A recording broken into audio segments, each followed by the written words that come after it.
Assalamualaikum warahmatullahi wabarakatuh. Bertemu lagi di Lamsang Channel. Kali ini kita akan melanjutkan pembahasan dari sebuah buku karya Mas Yai Panji yang berjudul A Beautiful Man. Langsung saja di hadapan kita semua sudah ada Mas Yai Panji. Selamat malam Mas Yai. Selamat malam. Gimana kabarnya Mas? Yo, alhamdulillah sehat. Alhamdulillah. Oke Mas, kita langsung saja membahas tentang buku jenengan ini. Nggih. Yang pertama kita sudah membahas tentang proses penciptaan manusia yang pada dasarnya adalah manusia dan jin itu diciptakan untuk beribadah atau mengabdi gitu. Iya. Kemudian di sketsa selanjutnya saya lihat ini adalah struktur antara alkoholik, makhluk dan akhlak. Nah ini seperti apa Mas? Kemudian di selanjutnya juga di ini jenengan gambar. Ternyata yang diberi pilihan itu hanya dua, jin dan manusia memiliki pilihan terhadap akhlak itu tadi. Kalau tumbuh-tumbuhan dan binatang mungkin ya dia sesuai akhlak yang sudah dititipkan gitu. Ya. Tumbuh-tumbuhan mungkin saja ketika siang hari dedaunan itu melakukan fotosintesis menyerap karbon dioksida kemudian mengeluarkan oksigen seperti itu. Kemudian pada malam harinya mengeluarkan karbon dioksida kalau tidak salah ya. Menyerap oksigen. Itu adalah menurut jenengan adalah sebagai salah satu akhlak dari tumbuh-tumbuhan. Begitu seterusnya termasuk pada hewan. Nah, ini untuk manusia dan bangsa jin sendiri itu seperti apa, Mas? Silahkan. Yang pertama adalah berkaitan dengan akhlak dulu ya. Jadi Allah sebagai Khalik itu menciptakan makhluk, kemudian membekali setiap makhluk itu dengan sistem akhlak. Ya betul. Secara umum Rasulullah SAW bersabda, Innamal bu'istu li utammima makarimal akhlak. Sungguhnya aku diutus ke dunia ini untuk menyempurnakan akhlak manusia. Menyempurnakan akhlak. Ya. Artinya manusia tempo dulu sebelum Rasulullah sebenarnya telah dibimbing oleh para nabi. Tapi mungkin karena hawa nafsunya, karena ambisinya, karena kecenderungan liarnya, akhirnya sistem akhlak yang seharusnya dilakukan sebagai amanat dari ilahi, dari Allah, itu jadi nggak terjadi. Nah, maka diutusnya Rasulullah ya untuk itu, untuk menyempurnakan kembali sistem akhlak itu.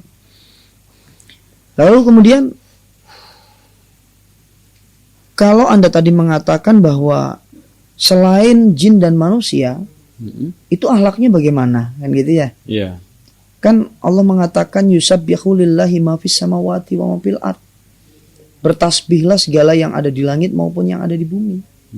Artinya tidak hanya manusia, bebatuan pun bertasbih, pepohonan pun bertasbih, kan gitu ya. Nah itu mungkin salah satu bentuk akhlak mereka kepada Allah. Bentar Mas, kalau tumbuhan kan makhluk hidup, kalau bebatuan itu bertasbihnya apa? Dia kan mati, benda mati. Nah sekarang kalau kita bicara soal bagaimana tasbihnya, Al-Quran pun membatasi. Kalian tidak akan pernah tahu bagaimana dia bertasbih. Tapi kalimat tasbih itu kan subhanallah ya, maha suci Allah. Nah sekarang saya tanya deh, ini logika saja. Kalau Anda nggak temukan air, bagaimana bersuci? Tayamum. Pakai debu. Nah tasbih kan? Maha suci Allah, kan gitu. Mensucikan tuh. Nah itu salah satu logika saja, ajaran logika kita, bahwa kemudian sistem akhlak itu harus digiring kepada segala sesuatu yang berkaitan dengan naluri. Itu kalau selain jin dan manusia. Jadi kalau selain jin dan manusia itu asas manfaat, naluri kemanfaatan itu yang harus kita bicarakan. Selain jin dan manusia. Nah, misalnya gini, bagaimana sih sistem akhlaknya batu? Sekarang Anda tahu deh, batu itu biasa digunakan untuk apa? Apa ya? Kalau sekarang ya untuk bikin rumah, bikin pondasi. Pondasi. Terus apa lagi? Nih ngecor jalanan ini apa pakai batu apa enggak? Batuan. Artinya manfaat enggak batu itu untuk kita? Manfaat. Nah, itulah sistem akhlak. Itulah naluri dia sebagai batu, sebagai benda mati, menaruh manfaat, diletakkan manfaat padanya, tergantung manusia nih gunainnya untuk apa. Nah, gitu kan? Nah, itu asasnya ya. Kemudian yang kedua, ternyata patung-patung pun diciptakan dari ukiran batu. Nah, itu. Kemudian disembah sama manusia. Iya. Lah pertanyaannya sekarang, yang salah manusianya, yang rusak sistem akhlak pada manusianya, atau sistem akhlak pada batunya?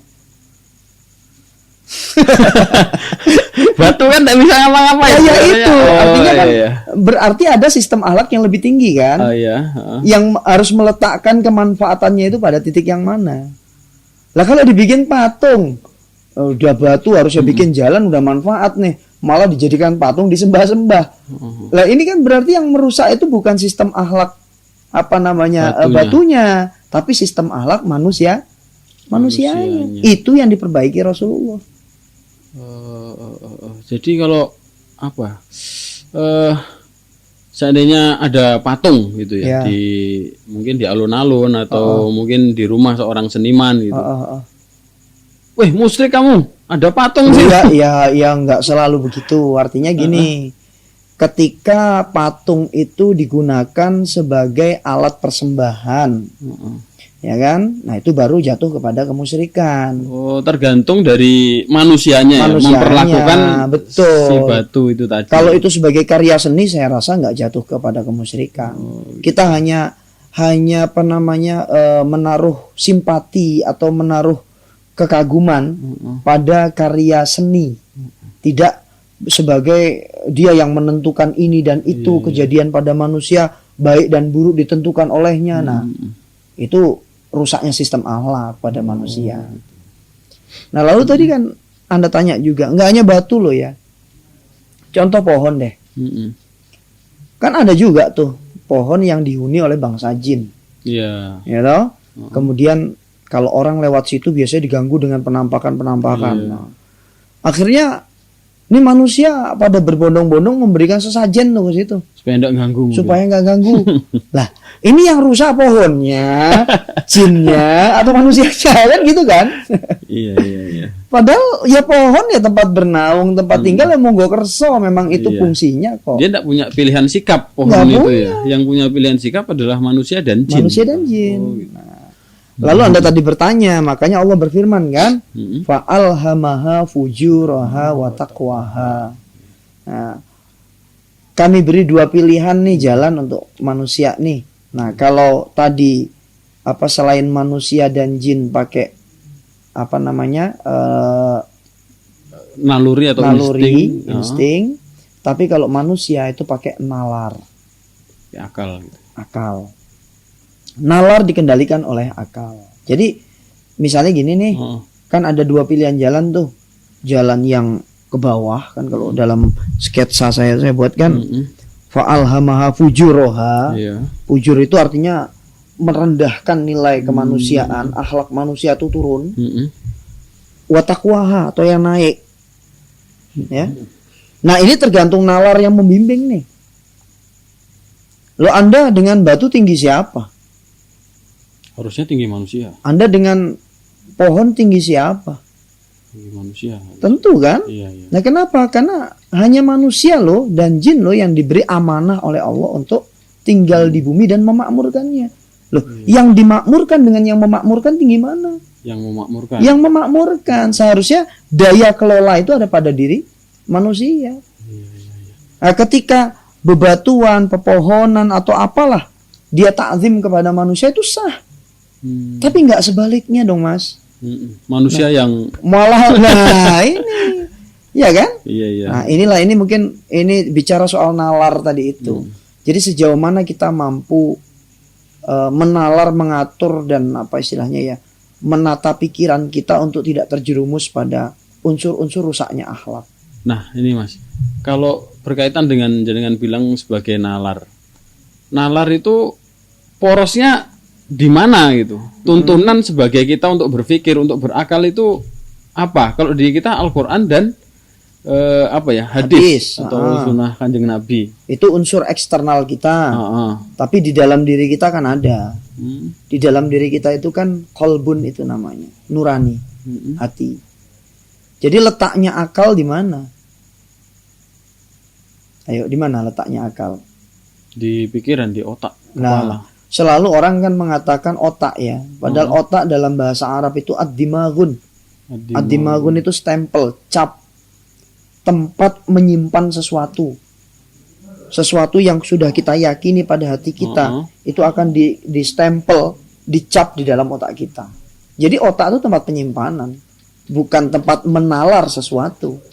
Oh, untuk data semua yang kita kumpulkan melalui mungkin itu mata atau telinga, itu berkumpulnya di otak. Di otak. Setelah diabsahkan oleh hati, diabsahkan dulu oleh hati baru disimpan. Jadi proses berpikir oleh hati.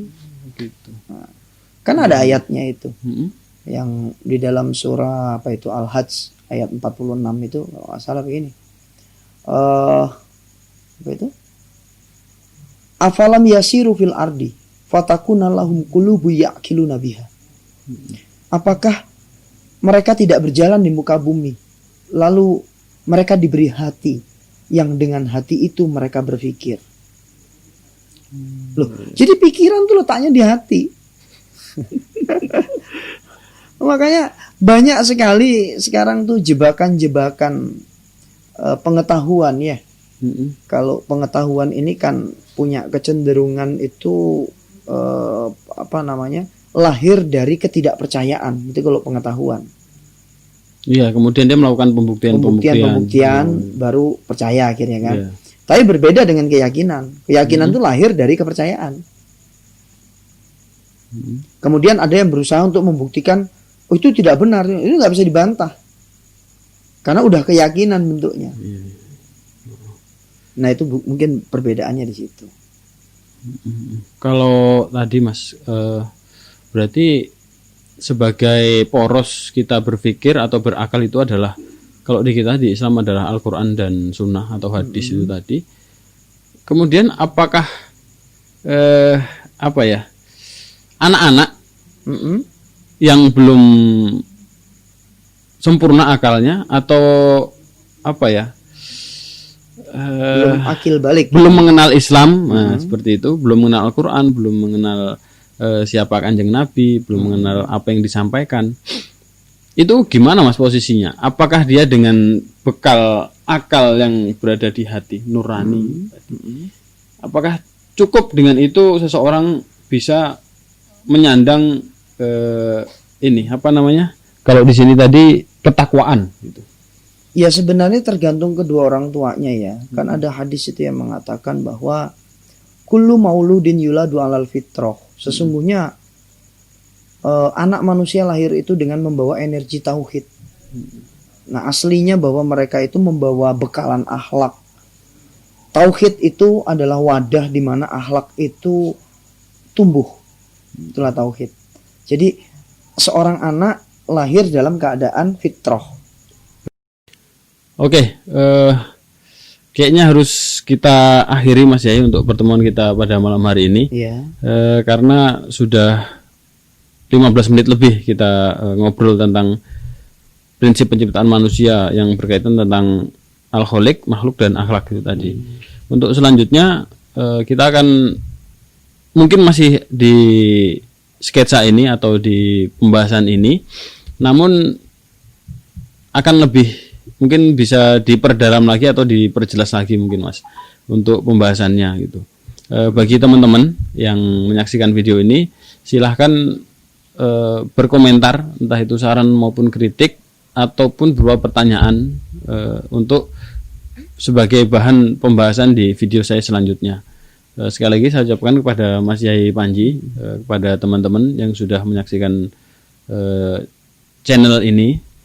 Kita bertemu di episode selanjutnya. Salah hilapnya saya mohon maaf. Assalamualaikum warahmatullahi wabarakatuh. Waalaikumsalam warahmatullahi wabarakatuh.